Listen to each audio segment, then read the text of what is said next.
Welcome back to episode 18, 5 things high school teachers should tell college students. Let's go ahead.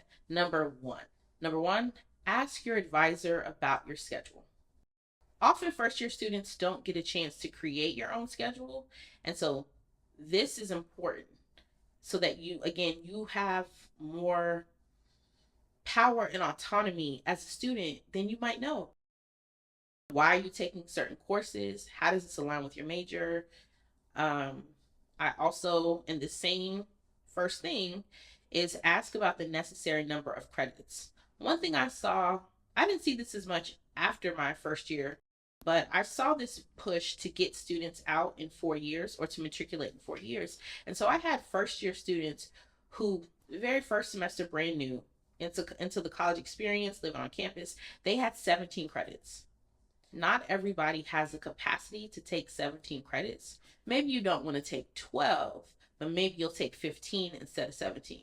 The other reason why we want to ask about the necessary number of credits is if you're only signing up for 12 credits, and let's say you have to drop a course, you might not be full time anymore. Number two, make friends. Full stop, make friends.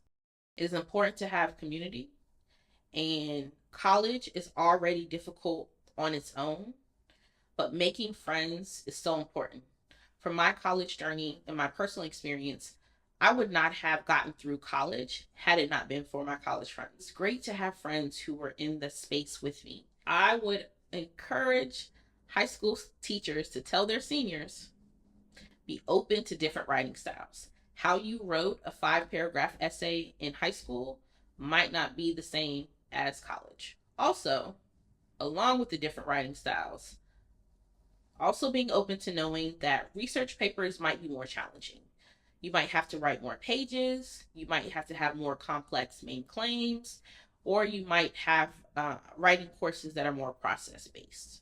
Number 4, I love this because this is something that number 4 and 5 really are rude awakenings at times, but I'll let you know, making up work might not be an option in college.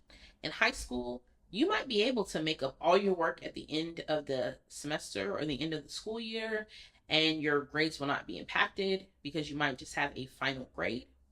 But in college, you might not be able to make up work. And so I would encourage you to not assume. Number 5, y'all, this is heavy. I had to breathe.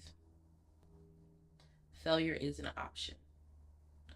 Now, failing a course is not who you are. And again, as we say here at Boosie Teaches, in a galaxy of learners, Boosie Teaches lights the way. I'll see you in the next episode.